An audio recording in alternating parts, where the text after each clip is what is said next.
नमस्कार दोस्तों, मैं सुनील अमृत। संसार अकेडमी पर आप सभी का स्वागत है। आज हम लोग जो बात करेंगे, वो बात करेंगे उत्तर प्रदेश करंट अफेयर के बारे में। उत्तर प्रदेश के करंट अफेयर के बारे में बात करते हैं। तो उत्तर प्रदेश में पिछले 6 माह की जो करंट अफेयर यानी कि जनवरी से लेकर जनवरी से लेकर जून जनवरी से लेकर जून तक की जो करंट अफेयर रहेगी 2024 की, उसके बारे में बात करेंगे। क्योंकि आगामी जो परीक्षाएं हैं आपकी यूपी पुलिस यूपी पुलिस के अलावा आपका यूपी पीसीएस, 2 एग्जाम अभी हाल फिलहाल में होने वाले हैं। और यूपी पुलिस के जो एग्जाम स्टार्ट हो रहे हैं वे आपके 23 अगस्त से स्टार्ट हो रहे हैं। 23, 24, 25 के बाद 30 और 31 5 दिन इसकी परीक्षा होगी। और प्रत्येक दिन 2 पारियों में परीक्षा आयोजित की जाएगी। तो उसी को ध्यान में रखते हुए उत्तर प्रदेश की करंट अफेयर जो पिछले 6 माह की रहेगी, उसको मैं आज इसमें आपको कराने का प्रयास किया जा रहा है। ठीक है, उसको ही कराऊंगा। तो चलिए करते हैं स्टार्ट उत्तर प्रदेश की जीके या उत्तर प्रदेश की current affair, sorry, Uttar Pradesh की करंट अफेयर। और वो भी आपकी जनवरी से लेकर, ये जो रहने वाली है जनवरी से लेकर जून तक की इसमें रहेगी। तो सबसे पहले बात करेंगे, उत्तर प्रदेश सार्वजनिक परीक्षा अध्यादेश 2024 को मंजूरी दी गई है। उत्तर प्रदेश सार्वजनिक परीक्षा अध्यादेश 2024 को मंजूरी दी गई है क्योंकि उत्तर प्रदेश में पिछले 1-2 सालों से लगातार सभी परीक्षाएं लीक हो रही थी और सरकार को उन्हें कैंसिल करना पड़ रहा था। तो उसी को ध्यान में रखते हुए ये अध्यादेश लाया गया है, जो 2024 के संबंध में लाया गया है, यूपी सार्वजनिक परीक्षा अध्यादेश 2024। इसमें क्या क्या है उसके बारे में बात करते हैं। तो उत्तर प्रदेश में प्रतियोगी परीक्षाओं का पेपर लीक कराने वालों को अब 2 साल से लेकर आजीवन कारावास, ये इसमें देखना है आपको, तो कि 2 साल से लेकर सजा कितनी होगी, 2 साल से लेकर आजीवन कारावास की सजा भुगतनी होगी। और उसके साथ साथ 1 करोड़ रुपए का जुर्माना भी उस पर लगाया जाएगा। तो यदि कोई व्यक्ति उत्तर प्रदेश की परीक्षाओं में लीक करवाने में संलिग्ध पाया जाता है तो उसको 2 साल से लेकर कम से कम 2 साल और अधिक से अधिक आजीवन कारावास तक की सजा सुनाई जाएगी। इसके अलावा 1 करोड़ रुपए का जुर्माना भी उससे वसूला जाएगा। अगला पॉइंट है इसमें, इससे संबंधित उत्तर प्रदेश सार्वजनिक परीक्षा अनुचित साधनों की रोकथाम अध्यादेश 2024 के प्रारूप में 25 जून को ये अध्यादेश लाया गया। 25 जून, देखिए 25 जून 2024 को मुख्यमंत्री योगी आदित्यनाथ की अध्यक्षता में हुई कैबिनेट की बैठक में मंजूरी इसको दे दी गई है। तो अभी विधानसभा सत्र न होने के कारण बिल के स्थान पर अध्यादेश के प्रारूप का प्रस्ताव पेश किया गया। अब राज्यपाल की सहमति के बाद गृह विभाग इसकी अधिसूचना जारी करेगा। अध्यादेश के तहत लोक सेवा आयोग में कौन कौन से क्षेत्र आएंगे? लोक सेवा आयोग, उत्तर प्रदेश अधीनस्थ सेवा चयन आयोग, यूपी बोर्ड, विश्वविद्यालय प्राधिकरण या निकाय और उनके द्वारा नामित संस्था को शामिल इसमें किया गया है।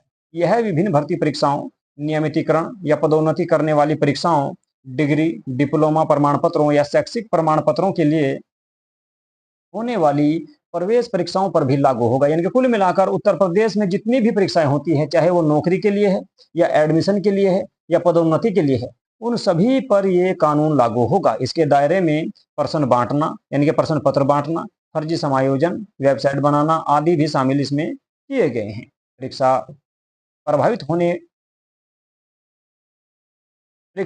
होने पर परीक्षा में आने वाले वित्तीय भार को सोलवर गिरोह से वसूला जाएगा। तो इसमें यह भी कहा गया है, यदि कोई परीक्षा जो है नकल के माध्यम से प्रभावित होती है तो उसमें जो सोलवर गैंग होगा उससे ही पूरा उसका परीक्षा का जो खर्च होगा वो भी उससे वसूला जाएगा। परीक्षा में गड़बड़ी करने वाली संस्था तथा सेवा प्रदाताओं को हमेशा के लिए ब्लैकलिस्ट कर दिया जाएगा। जो भी संस्था या संगठन या कॉलेज इसमें लिप्त पाए जाएंगे उन्हें हमेशा के लिए ब्लैकलिस्ट कर दिया जाएगा। इसके बाद उनकी संपत्ति की कुर्की भी होगी, उनकी संपत्ति की कुर्की भी की जाएगी। पेपर लीक से संबंधित सभी अपराध संज्ञेय, गैर जमानती एवं सत्र न्यायालय द्वारा विचारणीय एवं असमनीय जुर्माना माफ न हो बनाए गए हैं। जमानत के संबंध में कठोर प्रावधान किए गए हैं। यानी कि कुल मिलाकर अगर कोई इसमें लिप्त पाया जाता है तो उसकी संपत्ति की कुर्की होगी। पेपर लीक से संबंधित जितने भी अपराध होंगे वे संज्ञेय अपराध माने गए और गैर जमानती यानी कि जमानत उसमें नहीं दी जाएगी।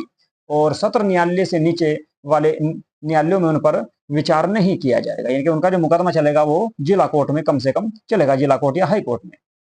इसके बाद ट्रांसमिशन, तो ये था सारा प्रावधान इसमें ये परीक्षा को लेकर। अब दूसरा जो पॉइंट है वो है आपका ट्रांसमिशन लाइनों को जोड़ने के मामले में उत्तर प्रदेश शीर्ष राज्य बना है।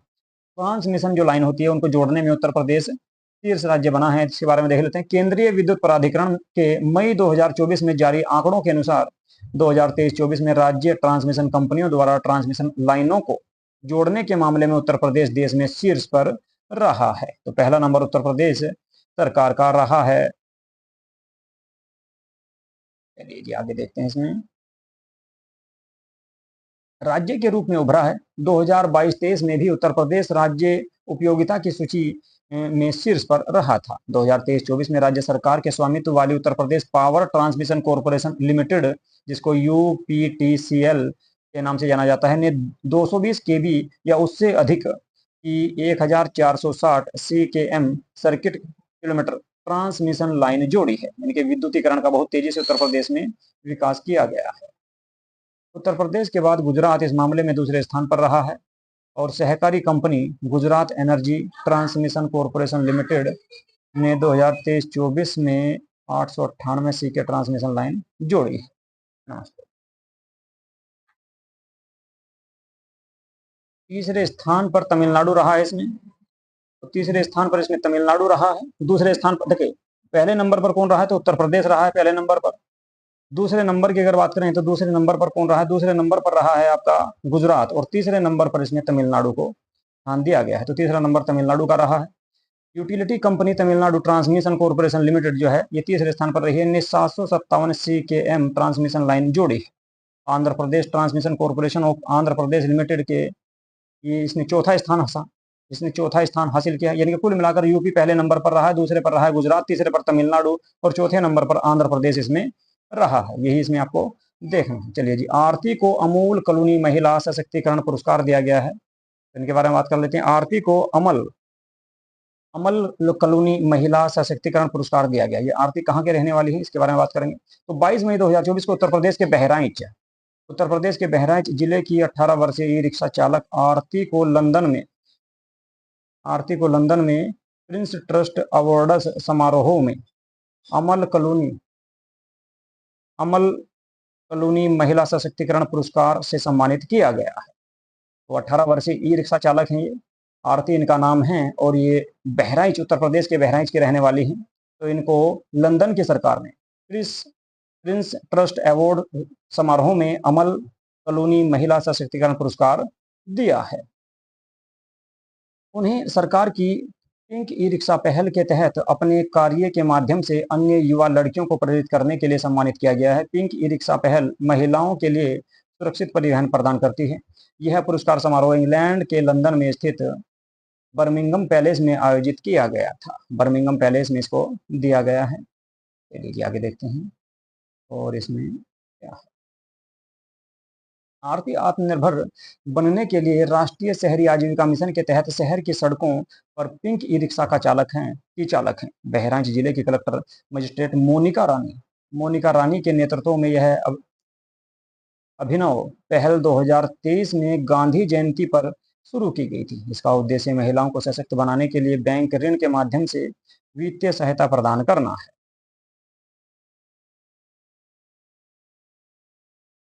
आगे देखते हैं। अब इसके बाद आगे देखते हैं। आरबीआई ने पूर्वांचल सहकारी बैंक का लाइसेंस रद्द कर दिया है। तो आरबीआई के द्वारा पूर्वांचल सहकारी बैंक जो है उत्तर प्रदेश का, इसको लाइसेंस रद्द कर दिया गया है। आरबीआई ने उत्तर प्रदेश के गाजीपुर में स्थित पूर्वांचल सहकारी बैंक का लाइसेंस रद्द कर दिया है। तो यही इसमें बस आपको देखना है, ज़्यादा इसमें देखने की जरूरत नहीं है। आगे चलते हैं। यूपी का पहला इको फ्रेंडली रोमा क्लस्टर यूपी का पहला इको फ्रेंडली रोमा क्लस्टर, इसके बारे में देखते हैं। 16 मई 2024 को वैज्ञानिक एवं औद्योगिक अनुसंधान परिषद के central institute of medicinal and aromatic plant ने बाराबांकी के भगोली गांव में, ये आपको देखना है इसमें, बाराबांकी के भगोली गांव में उत्तर प्रदेश का पहला सस्टेनेबल एरोमा क्लस्टर लॉन्च किया गया है। तो कहां पर किया गया? बाराबांकी के भगोली गांव में। चलिए आगे इसमें अगला पॉइंट।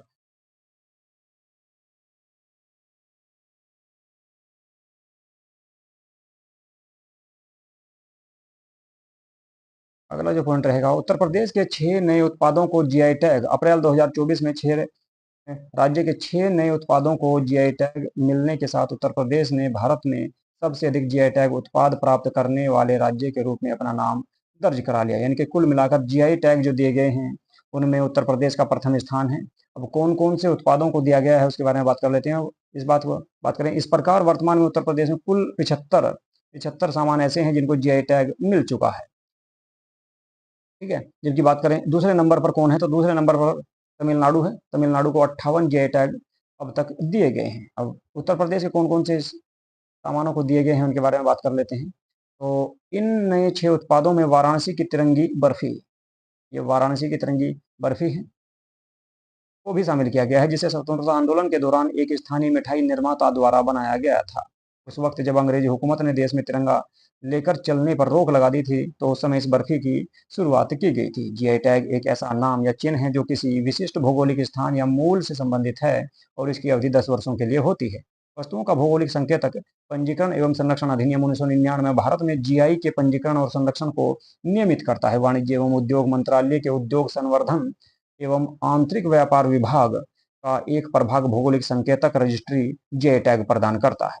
तो ये किस किस को दिया गया है, उत्तर प्रदेश के 6 सामान ऐसे हैं जिनको जीआई टैग दिया गया है। तिरंगी बर्फी को दिया गया है, ये वाराणसी की है। मेटल कास्टिंग क्राफ्ट, ये भी वाराणसी की है। थारू कढ़ाई लखीमपुर खीरी, तो 2 आपकी वाराणसी से है, तिरंगी बर्फी और मेटल कास्टिंग क्राफ्ट। इसके अलावा थारू कढ़ाई की अगर बात करें,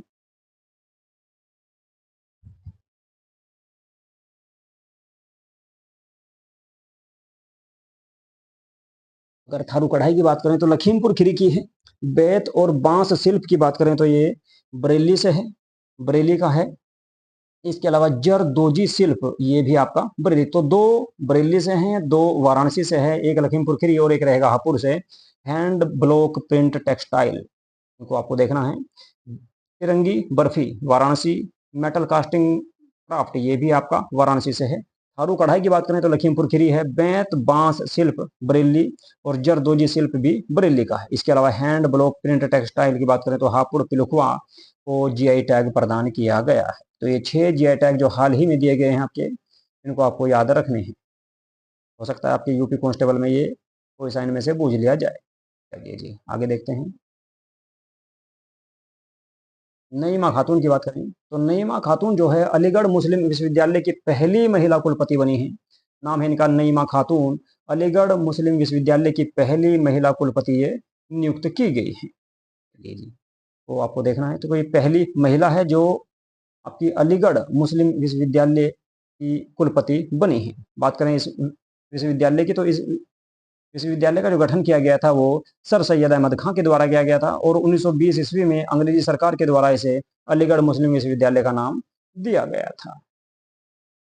वाराणसी में 7वीं ISARC समन्वय समिति की बैठक की गई है। तो कहाँ पर हुई है ये? वाराणसी में हुई है।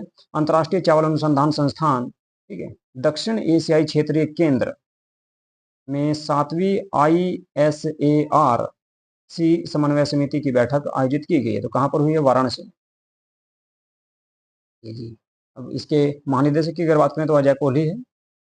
आगे देखते हैं अगला पॉइंट क्या रहेगा जो आपका वनडे एग्जाम में आ सकता है। चलिए जी, ये देखते हैं आपका DMSRDE यानी कि कानपुर के द्वारा सबसे हल्की बुलेट प्रूफ जैकेट का विकास किया गया है। कानपुर के द्वारा सबसे हल्की बुलेट प्रूफ जैकेट का विकास किया गया है। रक्षा अनुसंधान एवं विकास संगठन DRDO के कानपुर स्थित रक्षा सामग्री एवं भंडार अनुसंधान एवं विकास प्रतिष्ठान ने देश का सबसे हल्का बुलेट प्रूफ जैकेट को सफलतापूर्वक विकसित किया है। ठीक है, तो कहां पर किया गया? कानपुर में, DRDO के द्वारा किया गया इसको। इसके बाद देखते हैं IIIT ने बनाई hi tech data chip. IIIT Uttar Pradesh के प्रयागराज में स्थित संस्थान IIIT के वैज्ञानिकों ने गोपनीय डेटा की सुरक्षा हेतु एक आधुनिक डेटा चिप तैयार किया है। किसके द्वारा किया गया है? ये आपका IIIT के द्वारा किया गया है, यानी कि IIIT के द्वारा इसका गठन किया गया है, इसका जो है निर्माण किया गया है और ये एक हाईटेक चिप है। अच्छा, इसकी अगर बात करें कम्युनिकेशन विभाग के जो प्रोफेसर हैं उनकी बात करें तो मनीष गोस्वामी के द्वारा इसको तैयार किया गया है। तो मनीष गोस्वामी जो है इस विभाग के प्रोफेसर हैं या प्रमुख हैं। आगे बात करेंगे। अगला पॉइंट जो हो सकता है आपका वनडे एग्जाम के लिए, पहला स्वदेशी क्रैश फायर टेंडर। पहला स्वदेशी क्रैश फायर टेंडर की बात करें, भारत की पहली स्वदेशी रूप से निर्मित क्रैश फायर टेंडर यानी कि दमकल का निर्माण व विकास भारतीय एमएसएमई फर्म नोएडा के द्वारा किया गया है। ठीक है, तो नोएडा के द्वारा इसका गठन किया, निर्माण किया गया है। अगला पॉइंट देखते हैं। प्रोजेक्ट प्रवीण के तहत कौशल प्रशिक्षण, उत्तर प्रदेश सरकार ने प्रोजेक्ट प्रवीण के तहत राज्य के 61,000 से अधिक छात्रों को कौशल प्रशिक्षण प्रदान किया है। इस योजना के अंतर्गत युवाओं को रोजगार बाजार हेतु तैयार करने के लिए मुक्त कौशल प्रशिक्षण एवं आधुनिक पाठ्यक्रम प्रदान किया जा रहा है। इस योजना के माध्यम से राज्य के उच्चतर माध्यमिक विद्यालय के 6 से 12 वर्ष तक के छात्रों को प्रशिक्षण प्रदान किया जाएगा। योजना के अंतर्गत छात्र अपने नियमित अध्ययन के साथ आईटी क्षेत्र, इलेक्ट्रॉनिक्स, सौंदर्य, स्वास्थ्य सेवा, परिधान, लेखांकन जैसे क्षेत्र में निःशुल्क प्रशिक्षण प्राप्त कर सकेंगे। प्रोजेक्ट प्रवीण माध्यमिक शिक्षा और उत्तर प्रदेश कौशल विकास मिशन के बीच एक समझौता ज्ञापन के तहत संचालित किया जा रहा है। कुल मिलाकर आपको इसमें याद रखना है कि उत्तर प्रदेश की सरकार के द्वारा प्रोजेक्ट प्रवीण के तहत 61,000 छात्रों को कौशल प्रशिक्षण प्रदान किया गया है। ये अगला पॉइंट देखते हैं। अगला जो पॉइंट रहेगा आपका एग्जाम की दृष्टि से, इसके बारे में बात करते हैं।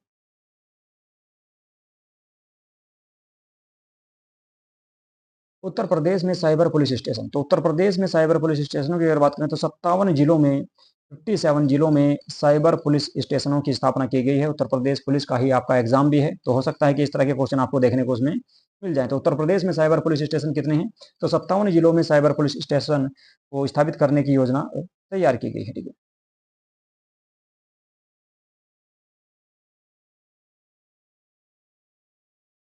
बाद राज्य सरकार ने राष्ट्रीय और वैश्विक स्तर पर साइबर अपराध की बढ़ती घटनाओं के जवाब में राज्य के सभी 75 जिलों में साइबर पुलिस स्टेशन स्थापित करने का निर्णय लिया है, जबकि 18 मंडलों में साइबर स्टेशन पहले से ही शुरू हैं और शेष 57 जिलों में भी ऐसे स्टेशन स्थापित किए जाएंगे या कि ये होंगे। ठीक है, चित्रकूट में बनेगा डिफेंस कॉरिडोर।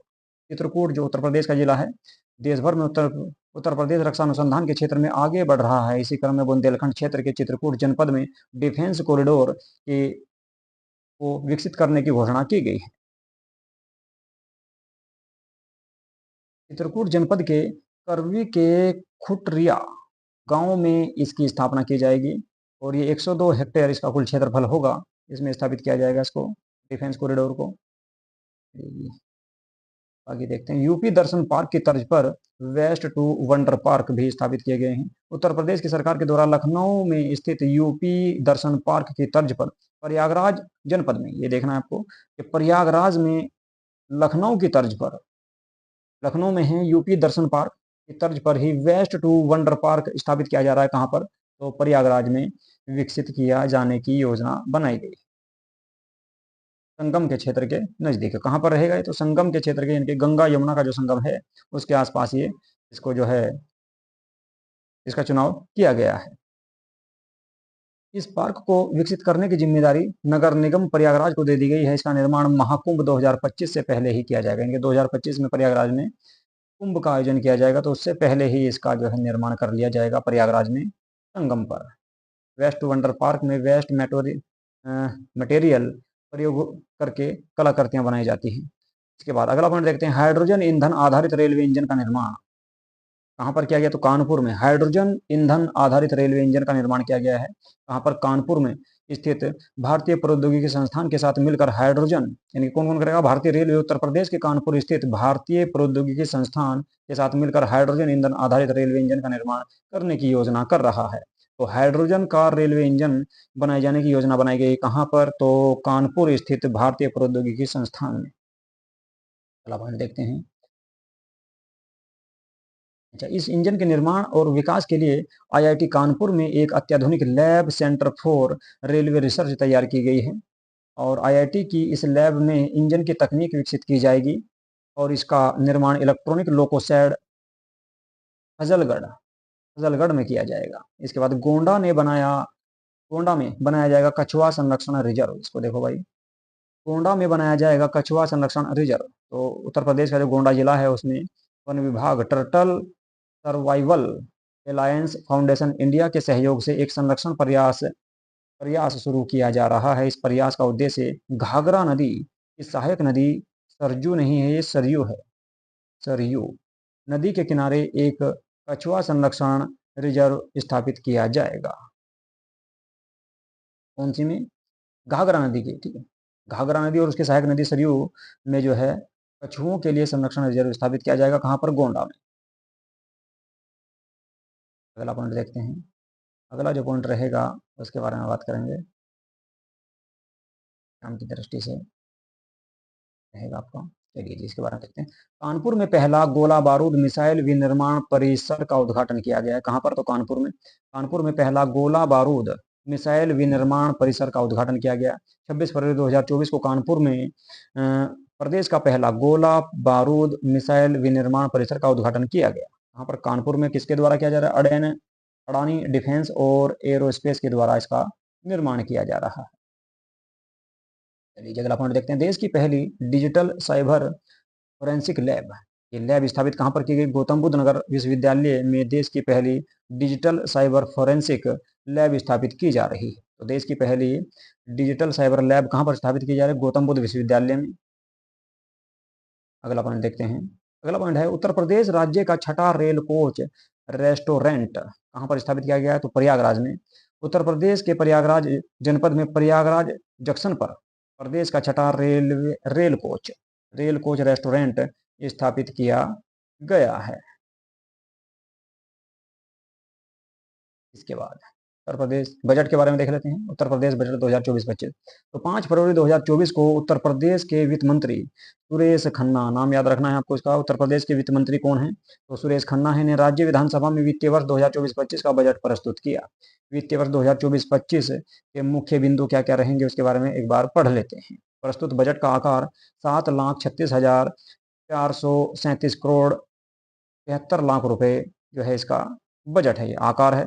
बजट में 24,863 करोड़ से 57 लाख रुपए की नई योजनाएं शामिल की गई हैं। और क्या है इसमें? प्रदेश सरकार की नीतियां विशेष रूप से युवा, महिला, किसान और गरीबों के उत्थान को समर्पित हैं। इसमें प्राप्तियों की अगर बात करें, क्वेश्चन आने की संभावना नहीं रहती आपकी। बजट की कुल प्राप्तियां 7,21,333 करोड़ 82 लाख रुपए अनुमानित है। कुल प्राप्तियों में 6,06,802.40 करोड़ की राजस्व प्राप्तियां हैं। आगे देखते हैं इसमें कुल व्यय आपका, अगर बात करें कुल व्यय की, तो कुल व्यय बजट में कुल व्यय की 7,36,437 करोड़ 71 लाख रुपए अनुमानित है।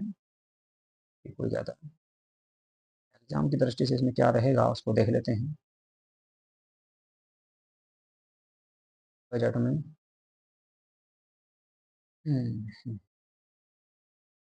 शिक्षा पे कितना खर्च किया जाएगा? देखिए शिक्षा पे जो है 73,037 करोड़ रुपए खर्च किए जाएंगे। ऊर्जा की अगर बात करें तो ऊर्जा पे 57,071 करोड़ रुपए। अब जैसे यूपी पुलिस का एग्जाम है तो हो सकता है कि उत्तर प्रदेश पुलिस से संबंधित पूछ लें आपका, तो पुलिस पर 39,516 करोड़ रुपए खर्च किए जाएंगे। 39,516 करोड़ रुपए पुलिस पर खर्च किए जाएंगे। लोक निर्माण की बात करें तो 34,854 करोड़, स्वास्थ्य और परिवार कल्याण पर 27,086 करोड़, नगर विकास की बात करें 25,698 करोड़, ग्राम विकास की बात करें 25,409 करोड़, नमामि गंगे और ग्रामीण जलापूर्ति पर 25,710 करोड़, पंचायती राज की बात करें 21,197 करोड़ और भारी व मध्यम उद्योग की बात करें तो 21,058 करोड़ रुपए खर्च करने की योजना है। अब बात करें कल्याणकारी योजनाओं पर कितना धन खर्च किया जाएगा, सर्व शिक्षा अभियान की बात करें तो 21,310 करोड़ रुपए इस पर खर्च करने का योजना है। विधवा और वृद्धा पेंशन पर 12,620 करोड़, जल जीवन मिशन पर 22,000 करोड़, मनरेगा पर 5,060 करोड़, राष्ट्रीय ग्रामीण आजीविका मिशन पर 36,095 करोड़, पीएम ग्राम सड़क योजना की बात करें तो 3,668 करोड़ रुपए, पीएम आवास योजना की बात करें तो 6,389 करोड़ और स्वच्छ भारत मिशन पर 7,575 करोड़ रुपए खर्च किए जाने की योजना है। 2024-25 में जीडीपी के 25 लाख करोड़ तक पहुंचने का अनुमान है। उसके बाद बात करें किसानों के बारे में तो डार्क जोन में निजी नलकूप कनेक्शन देने पर लगे प्रतिबंध को हटा दिया गया है, जिससे लगभग 1 लाख किसानों को सीधा लाभ होगा। यानी कि कुछ ऐसे क्षेत्र हैं जहां पर वाटर लेवल बहुत नीचे चला गया था, तो उन क्षेत्रों में जो है आपके नलकूप कनेक्शन बंद कर दिए गए थे, उनको फिर से खोल दिया गया है। लीजिए अगले बात करते हैं। वर्ष 2023-24 में अक्टूबर माह तक लगभग 37 लाख किसान क्रेडिट कार्ड वितरण करने कराया जाएगा। प्रधानमंत्री फसल बीमा योजना के अंतर्गत 2022-23 के अंतर्गत 10 लाख बीमित कृषकों को अक्टूबर 2023 तक 831 करोड़ रुपए की क्षतिपूर्ति का भुगतान किया गया है। ये भी इसमें बताया गया है। प्रधानमंत्री किसान सम्मान निधि योजना, इसके बारे में देख लेते हैं, ऐसी जगह से क्वेश्चन आ जाते हैं। के अंतर्गत दिसंबर 2023 तक लगभग 63,000 करोड़ रुपए की धनराशि डीबीटी के माध्यम से 2 करोड़ 62 लाख कृषकों के खाते में हस्तांतरित कर दी गई है। प्रधानमंत्री किसान मानधन योजना के अंतर्गत प्रदेश के लघु और सीमांत कृषकों को 60 वर्ष की आयु प्राप्त करने पर पुरुष और महिला दोनों के लिए 3,000 रुपए की अनुचित मासिक पेंशन प्रदान की जा रही है। महिला एवं बाल विकास की बात करें तो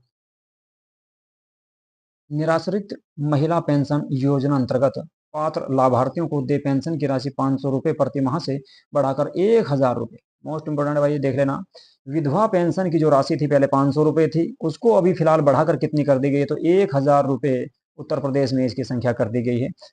यह योजना 2023-24 में तृतीय तिमाही तक 31,28,000 निराश्रित महिलाओं को लाभान्वित किया गया। मुख्यमंत्री कन्या सुमंगला योजना के अंतर्गत पात्र बालिकाओं को 6 विभिन्न श्रेणियों में कुल 15,000 रुपए की सहायता प्रदान की जा रही है। वित्तीय 2019 से 20 और 2023 से 24 तक 17.82 लाख लाभार्थियों को इस योजना से लाभान्वित किया जा चुका है।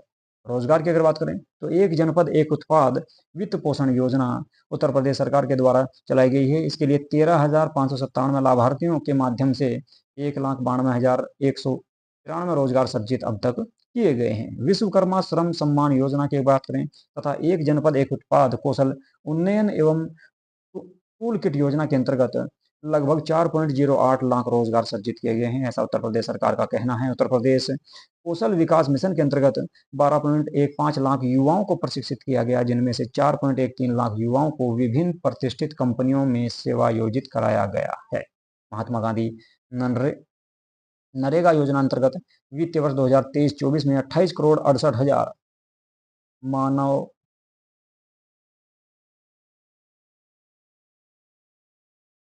दिवस सर्जित कराते हुए 75,24,000 श्रमिकों को रोजगार प्रदान किया गया है। तो ऐसी जगह क्वेश्चन आते नहीं है। अब आगे देखते हैं, इसमें जो एग्जाम की दृष्टि से थोड़ा सा रहेगा, इसको देख लेते हैं एक बार। प्रधानमंत्री जनधन योजना के अंतर्गत 9 करोड़ खातों के साथ उत्तर प्रदेश देश में पहले स्थान पर है। तो जनधन योजना की अगर बात करें तो उत्तर प्रदेश 9 करोड़ खातों के साथ पहले नंबर पर है। आगे देखते हैं वगैरह हो गया। उत्तर प्रदेश के सभी 75 जिलों में निःशुल्क डायलिसिस की सुविधा उपलब्ध कराई जा रही है। ये सभी जिलों में कराई जाएगी। चलिए जी आगे आयुष्मान की बात कर लेते हैं। आयुष्मान भारत प्रधानमंत्री जन आरोग्य योजना के अंतर्गत 4,80,00,000 से अधिक आयुष्मान कार्ड वितरित किए गए हैं। प्रमुख विभागों की प्रमुख योजना है। अच्छा,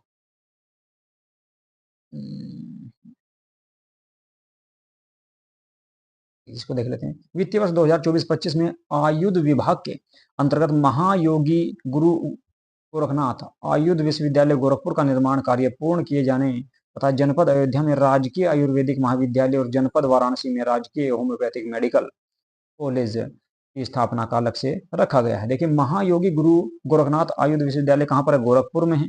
अयोध्या में राजकीय आयुर्वेदिक महाविद्यालय, अयोध्या में जनपद वाराणसी में राजकीय होम्योपैथिक मेडिकल कॉलेज स्थापित करने का लक्ष्य रखा गया है। के बाद अगला पॉइंट देखते हैं कुछ इसमें, जो एग्जाम की दृष्टि से आपका मोस्ट इंपोर्टेंट रहने वाला है कुछ थोड़ा बहुत।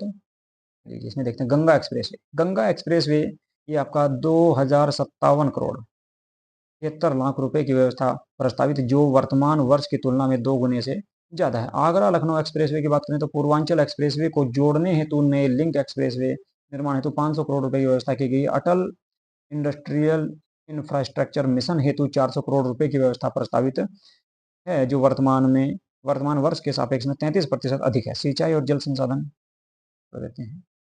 नागरिक उड्डयन के बारे में बात करेंगे। हाँ देखिए, इसको पढ़ लेते हैं थोड़ा सा, ठीक है। गत वित्तीय वर्ष की तुलना में चालू वित्तीय वर्ष में हवाई यात्रा करने वाले वालों की संख्या 19.2% की बढ़ोतरी इसमें हुई है। हवाई कनेक्टिविटी के लिए चयनित एयरपोर्ट कौन कौन से हैं इसमें? आपका एक तो अलीगढ़ है, आजमगढ़, मुरादाबाद, श्रावस्ती, चित्रकूट को विकसित किया जाएगा। इसके अलावा म्योरपुर जो सोनभद्र में पड़ता है और सरसा व सहारनपुर के एयरपोर्ट का विकास भी जो है कार्य गतिमान है, यहाँ पर भी कार्य किया जा रहा है। अयोध्या में महर्षि वाल्मीकि अंतर्राष्ट्रीय हवाई अड्डा अयोध्या धाम का विकास किया गया। ये मोस्ट इंपोर्टेंट आपको देख लेना है। तो महर्षि वाल्मीकि अंतर्राष्ट्रीय हवाई अड्डा कहाँ पर बनाया गया? तो अयोध्या में स्थापित किया गया है। अभी आपका जो है फरवरी के आसपास इसका उद्घाटन किया गया था मोदी जी के द्वारा। जी आगे देखते हैं। प्रधानमंत्री सहज बिजली हर घर योजना सौभाग्य के तहत गरीब परिवारों को निःशुल्क व अन्य ग्रामीण परिवारों को 50 रुपए की 100 मासिक किस्तों में बिजली कनेक्शन देने की सुविधा दी गई है।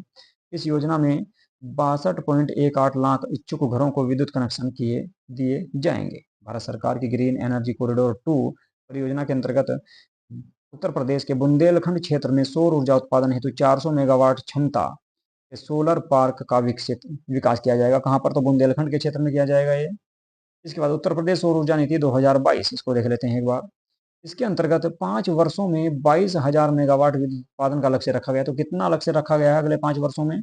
22,000 मेगावाट का। 22,000 मेगावाट सौर ऊर्जा परियोजनाएं।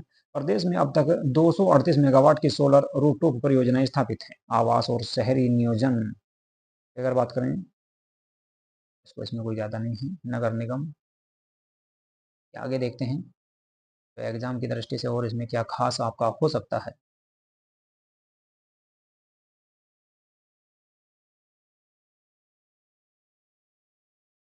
पंचायती राज की बात कर लेते हैं। पंचायती राज की बात करें, स्वच्छ भारत मिशन हेतु ग्रामीण वाला क्षेत्र है, ठीक है। तो इसमें 4,867 करोड़ 39 लाख रुपए की व्यवस्था प्रस्तावित है, जो वर्तमान की तुलना में दुगना कर दिया गया है। इसको उत्तर प्रदेश मातृभूमि योजना हेतु 33 करोड़ रुपए की व्यवस्था को प्रस्तावित किया गया है।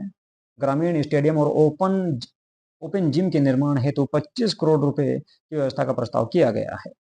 बात करें कृषि की विकास दर की, तो प्रदेश में कृषि क्षेत्र की विकास दर 5.1% है। मुख्यमंत्री खेत सुरक्षा योजना प्रारंभ की गई। ये नई योजना लाई गई है। मुख्यमंत्री खेत सुरक्षा योजना प्रारंभ की जा रही है, जिसके तहत 50 करोड़ रुपए की व्यवस्था की गई है। गन्ना विकास और चीनी उद्योग की अगर बात करें तो 48 मीट्रिक टन प्रति हेक्टेयर इसमें जो है अब की बार गन्ने की बढ़ोतरी हुई है उत्तर प्रदेश में। उत्तर प्रदेश में गन्ने का उत्पादन बहुत तेजी से बढ़ रहा है और वो भी आपका पश्चिमी उत्तर प्रदेश में। आगे देखते हैं इसमें और क्या है। नंद बाबा दुग्ध मिशन योजना। नंद बाबा दुग्ध मिशन योजना 74 करोड़ लाख रुपए की व्यवस्था प्रस्तावित, जो वर्तमान वर्ष की तुलना में 21% अधिक है। तो आपको देखना है नंद बाबा दुग्ध मिशन योजना किसके? तो उत्तर प्रदेश की सरकार, यूपी सरकार के द्वारा इस योजना की शुरुआत की गई है। चलिए जी आगे देखते हैं। वगैरह रहेगा, इसको छोड़ दो। आगे इसमें जो एग्जाम की दृष्टि से ज़्यादा महत्वपूर्ण जो टॉपिक हैं वे आपके मैं इसमें बता रहा हूँ, उनका या रिवीजन करा रहा हूँ। तो आईटी एवं इलेक्ट्रॉनिक, आईटी एवं electronics Uttar Pradesh data centre नीति 2021 के अंतर्गत 8 डाटा सेंटर जो है स्थापित किए जाने का लक्ष्य रखा गया है, ठीक है। तो 8 डाटा सेंटर स्थापित किए जाने का लक्ष्य इसमें रखा गया है। बात करें शिक्षा की, तो ऑपरेशन कायाकल्प के अंतर्गत वित्तीय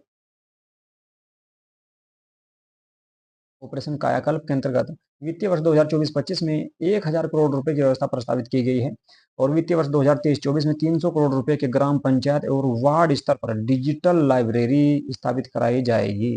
यानी कि आपका जो है उत्तर प्रदेश में 300 करोड़ रुपए की लागत से डिजिटल लाइब्रेरियों की स्थापना की जाएगी ग्राम पंचायतों और वार्ड में। उच्च शिक्षा, उच्च शिक्षा की अगर बात करें तो विंध्याचल धाम मंडल में माँ विंध्यास्वनी राज्य विश्वविद्यालय मुरादाबाद में स्थापित किया गया है इसको, मुरादाबाद मंडल में। तो ये आपको देखना है, उच्च शिक्षा से संबंधित है। तो माँ विंध्यास्वनी राज्य विश्वविद्यालय कहाँ पर स्थापित है? मुरादाबाद में। इसके बाद बात करें माँ पाटेश्वरी राज्य विश्वविद्यालय, ये कहाँ पर रहेगा? तो देवी पाटन, ये देवी पाटन में रहेगा, ठीक है। जी जी खेल की अगर बार बारे में बात करें तो sports science and injury centre Lucknow में स्थापित किया जाएगा। लखनऊ में प्रस्तावित है, लखनऊ में स्थापित किया जाएगा sports science and injury centre Lucknow. संस्कृति की अगर बात करें तो महाकुंभ 2025 ये प्रयागराज में जो है होगा 2025 में। 2025 का जो कुंभ का मेला लगने वाला है वो कहाँ पर लगेगा, तो प्रयागराज में लगेगा। ये भी आपका क्वेश्चन आ सकता है। और इसके लिए 100 करोड़ रुपए के बजट की व्यवस्था प्रस्तावित की गई है। निषाद राज गुहा सांस्कृतिक केंद्र की भी स्थापना की जाएगी। कहाँ पर, तो श्रृंगवेपुर में निषाद राज गुहा सांस्कृतिक केंद्र की स्थापना की जाएगी। इसके अलावा जनपद के हरिहरपुर में संगीत महाविद्यालय की स्थापना के लिए भी आपका 11.79 करोड़ रुपए का इसमें प्रस्ताव किया गया है। महर्षि वाल्मीकि सांस्कृतिक केंद्र चित्रकूट में स्थापित किया जाएगा। अंतर्राष्ट्रीय रामायण एवं वैदिक शोध संस्थान अयोध्या में स्थापित किया जाएगा। अंतर्राष्ट्रीय रामायण एवं वैदिक शोध संस्थान अयोध्या में स्थापित किया जाएगा। आगे देखते हैं कुछ इसमें और क्या है ऐसा जो एग्जाम की दृष्टि से आप इसमें देख सकते हैं। पहले पॉइंट की बात करेंगे तो अगला पॉइंट जो है इसमें नाथ कॉरिडोर है।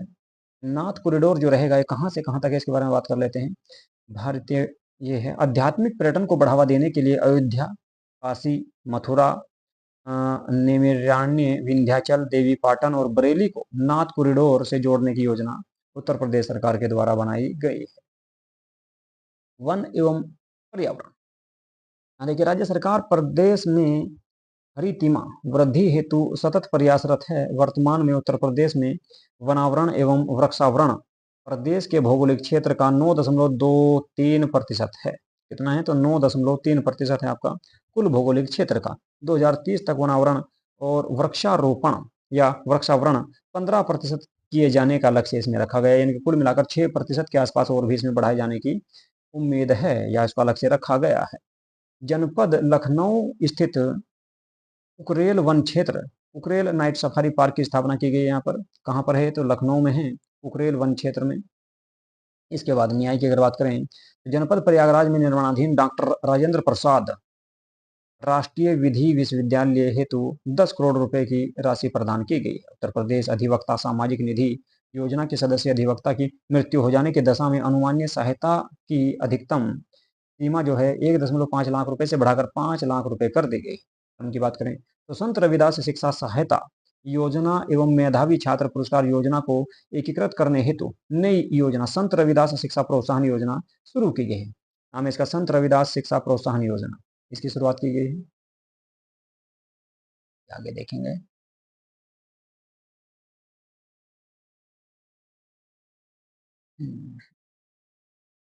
उत्तर प्रदेश से जुड़ी कुछ जो है एग्जाम्स की दृष्टि से कुछ पॉइंट हैं उनके बारे में देख लेते हैं। ये आपका जो है तो देखिए उत्तर प्रदेश से जुड़े प्रतियोगी परीक्षाओं के जो तथ्य हैं उनके बारे में बात करेंगे। उत्तर प्रदेश वर्तमान में देश का सबसे बड़ा उपभोक्ता और श्रम बाजार बना हुआ है। तो उत्तर प्रदेश जो है देश में सबसे बड़ा उपभोक्ता और श्रम बाजार बना हुआ है। यानी कि सबसे ज्यादा श्रमिकों की संख्या कहाँ पर है, तो उत्तर प्रदेश में है। और उपभोक्ता यानी कि जो है उपभोक्ता भी सबसे ज्यादा कहाँ पर है, तो उत्तर प्रदेश में। देश का सर्वाधिक एयरपोर्ट, सर्वाधिक मेडिकल कॉलेज और सर्वाधिक सूक्ष्म लघु उद्योगों में भी पहला राज्य है। तो पूरे भारत में सबसे ज्यादा एयरपोर्ट की अगर बात करें तो उत्तर प्रदेश में है। सबसे अधिक मेडिकल कॉलेज की बात करें तो उत्तर प्रदेश में है। सबसे अधिक सूक्ष्म एवं लघु उद्योग की बात करें तो ये भी उत्तर प्रदेश में है। देश के कुल मोबाइल मैन्युफैक्चरिंग में राज्य का 65% योगदान है। मोबाइल मैन्युफैक्चरिंग यानी कि मोबाइल निर्माण में भी उत्तर प्रदेश का लगभग पहला स्थान है, क्योंकि 65% जो है योगदान उत्तर प्रदेश का ही है। भारत का पहला फ्रंट विलेज वाराणसी में 2 एकड़ में विकसित किया जाएगा। उत्तर प्रदेश का पहला फ्रंट विलेज वाराणसी में स्थापित किया जाएगा। 17 नगर निगम और गौतम बुद्ध नगर सहित देश का सर्वाधिक सेफ सिटी वाला राज्य बनने की ओर अग्रसर भी कौन है, तो उत्तर प्रदेश है। उत्तर प्रदेश देश में कौशल विकास नीति लागू करने वाला पहला राज्य है। इसके बाद फूड बास्केट के रूप में पहचान, दूध, गन्ना, चीनी, आलू, आम, आंवला, एथेनॉल उत्पादन में देश में सबसे पहले स्थान पर। कुल मिलाकर बात करें तो दूध के उत्पादन में, गन्ना के उत्पादन में, चीनी के उत्पादन में, आलू के उत्पादन में, आम के उत्पादन के अलावा आंवला और एथेनॉल के उत्पादन में उत्तर प्रदेश का पूरे देश में प्रथम स्थान है। राज्य में देश का सबसे बड़ा 16,000 किलोमीटर का रेल नेटवर्क, 4 लाख किलोमीटर का सड़क नेटवर्क है। यानी कि उत्तर प्रदेश में सबसे बड़ा रेल नेटवर्क है और 4,000 किलोमीटर का सड़क नेटवर्क भी उत्तर प्रदेश में है। एसोचेम द्वारा राज्य को best state in skill development का स्वर्ण पदक भी प्रदान किया गया है। तो ये सारी उपाधियां जो है, ये उपलब्धि जो है उत्तर प्रदेश को प्राप्त हुई है। इसके अलावा और बात कर लेते हैं।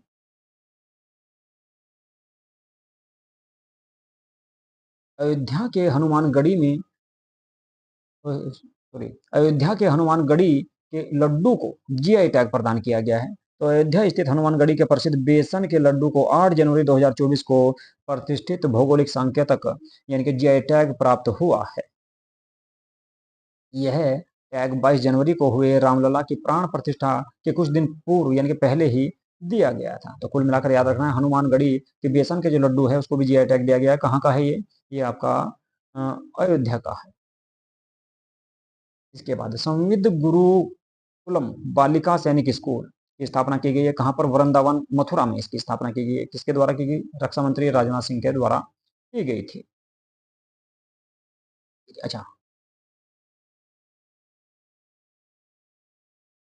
ये देखते हैं।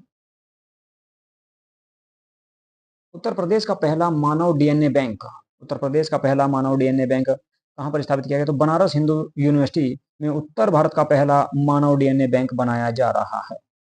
30 जनवरी 2024 को जंतु विज्ञान विभाग के ज्ञानेश्वर लैब में ऑटो डीएनए एक्सट्रैक्टर मशीन लगाई गई है। आगे देखते हैं और इसमें आपका एग्जाम की दृष्टि से महत्वपूर्ण रहेगा। चलिए अब बात करें उत्तर प्रदेश की एग्जाम की दृष्टि से जो तथ्य सार हैं, मोस्ट इंपोर्टेंट जो फैक्ट रहेंगे उनके बारे में देख लेते हैं एक बार।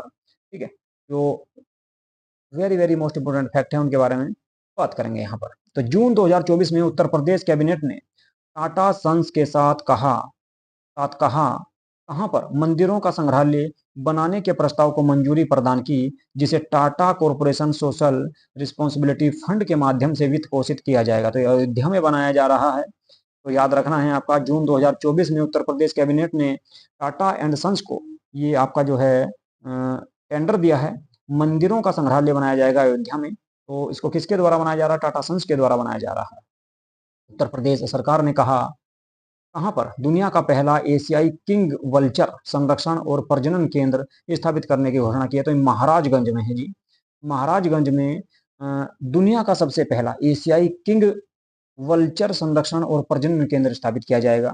मार्च 2024 में किस कार्ड को सर्वाधिक मात्रा में जारी करने वाला उत्तर प्रदेश देश का पहला राज्य बन गया? तो आयुष्मान कार्ड उत्तर प्रदेश सरकार के द्वारा सबसे अधिक जारी किए गए हैं। तो आयुष्मान कार्ड जारी करने वाला उत्तर प्रदेश पूरे देश का पहला राज्य बन गया है। अगला पॉइंट देखते हैं। मार्च 2024 में अपराध के रोकथाम और जांच में मदद के लिए उत्तर प्रदेश सरकार के द्वारा किस एप्लीकेशन को लॉन्च किया गया? तो त्रिनेत्र 2.0।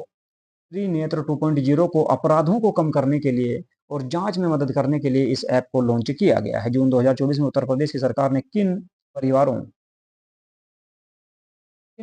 के लिए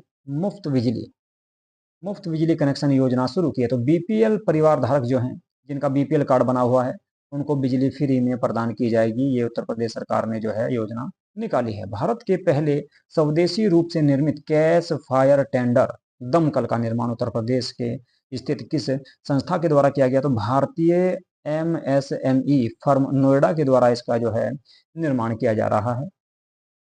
इसके बाद 2025 से 29 तक विश्व चैंपियनशिप रोड रेसिंग मोटो जीपी इंडिया का आयोजन उत्तर प्रदेश में कहाँ किया जाएगा? तो नोएडा शहर में किया जाएगा, जो गौतम बुद्ध नगर में स्थित है। उत्तर प्रदेश का वह एयरपोर्ट जिसका नाम परिवर्तित कर मां पाटेश्वरी देवी रखने का निर्णय लिया गया है। तो श्रावस्ती बलरामपुर जो एयरपोर्ट था, इसका नाम चेंज करके मां पाटेश्वरी देवी कर दिया गया है। हाल ही में उत्तर प्रदेश ने कहाँ पर अपने पहले ग्लास स्काई वॉक ब्रिज का अनावरण किया है? पहला ग्लास यानी कि शीशे का जो ब्रिज बनाया गया चित्रकूट स्थित तुलसी झरने पर इसका निर्माण किया गया है, इसका अनावरण किया है। इसके बाद अगले फैक्ट की बात करें तो हाल ही में उत्तर प्रदेश के किस यूनिवर्सिटी के छात्रों ने नेत्रहीनों को उनके दैनिक जीवन में मदद करने के लिए एआई आधारित स्मार्ट ट्रैवलिंग असिस्टेंट विकसित किया है? Harcourt Buttler technical university Kanpur में स्थित है। तो इनके छात्रों ने इसका विकास किया है। उत्तर प्रदेश के किस स्थान पर स्थित उदम इंडो एशियन प्राइवेट लिमिटेड ने भारतीय सेना को 27 2700 AK 203 एसोल्ट राइफलें सौंपी हैं। करेवा अमेठी में ये कारखाना स्थित है या प्राइवेट लिमिटेड कंपनी स्थित है जिसने इन राइफलों का निर्माण किया है। उत्तर प्रदेश की सोनिया अग्रवाल ने 7 से 12 वर्ष आयु के बच्चों का किस नाम से भारत का पहला वित्तीय साक्षरता और उद्यमिता कार्यक्रम लॉन्च किया है? ये क्या है? लिटिल फ्यूचर फाउंडर्स के नाम से किया गया है। उत्तर प्रदेश में कहाँ पर देश की पहली डिजिटल साइबर फोरेंसिक लैब की स्थापना की जाएगी? तो नोएडा में इसकी स्थापना की जाएगी। आगे देखते हैं। उत्तर प्रदेश का वह शहर जहां देश का पहला बैटरी चालित टावर वैगन बनाया जाएगा। कानपुर में बनाया जाएगा बैटरी चालित टावर। उत्तर प्रदेश का वह स्थान जहां हाल ही में भारतीय वायुसेना द्वारा भीष्म पोर्टेबल हॉस्पिटल का प्रशिक्षण किया गया है। तो आगरा में किया गया है भीष्म पोर्टेबल हॉस्पिटल का प्रशिक्षण। उत्तर प्रदेश के किस जिले में वेस्ट टू वंडर पार्क बनाया जाएगा? तो प्रयागराज में बनाया जाएगा waste to wonder park, Lucknow की तर्ज पर। उत्तर प्रदेश का वह जिला जहां कछुआ संरक्षण रिजर्व बनाने की घोषणा की गई है? तो गोंडा में की गई है। उत्तर प्रदेश के किस जिले में मारुति सुजुकी इंडिया का पहला ऑटोगेटेड ड्राइविंग टेस्ट ट्रैक बनाया गया? तो अयोध्या में बनाया गया है। ठीक है। उत्तर प्रदेश के किस जिले में? तो मारुति सुजुकी का इंडिया का पहला, ठीक है, ऑटोमेटेड ड्राइविंग टेस्ट ट्रैक जो बनाया गया वो अयोध्या में बनाया गया। हाल ही में प्रोजेक्ट प्रवीण के तहत उत्तर प्रदेश में कितने छात्रों का कौशल प्रशिक्षण प्रारंभ किया गया? तो 61,000 का। ये भी आपका एग्जाम में आ सकता है। इसके बाद उत्तर प्रदेश के किस जिले में सूखे की निगरानी के लिए वेदर स्टेशन स्थापित करने की घोषणा की गई? तो बुंदेलखंड में की गई है। हाल ही में किस कंपनी ने उत्तर प्रदेश के नोएडा के अंतर्राष्ट्रीय फिल्म सिटी के निर्माण का टेंडर जीता है? बेब्यू प्रोजेक्ट के द्वारा इस टेंडर को जीता गया है। 19 फरवरी 2024 को प्रधानमंत्री मोदी ने लखनऊ में आयोजित ग्राउंड ब्रेकिंग सेरेमनी 4.0 में यूपी के कितने करोड़ रुपए की परियोजनाओं का शुभारंभ किया है? 10 करोड़ रुपए की योजनाओं का शुभारंभ किया। उत्तर प्रदेश का वह जिला जहां 19 फरवरी 2024 को प्रधानमंत्री नरेंद्र मोदी ने श्री कल्की धाम मंदिर का शिलान्यास किया, संभल में। उत्तर प्रदेश के संभल जिले में श्री कल्की धाम मंदिर का जो है उद्घाटन किया गया है या शिलान्यास किया गया है। चलिए अगला पॉइंट देखते हैं।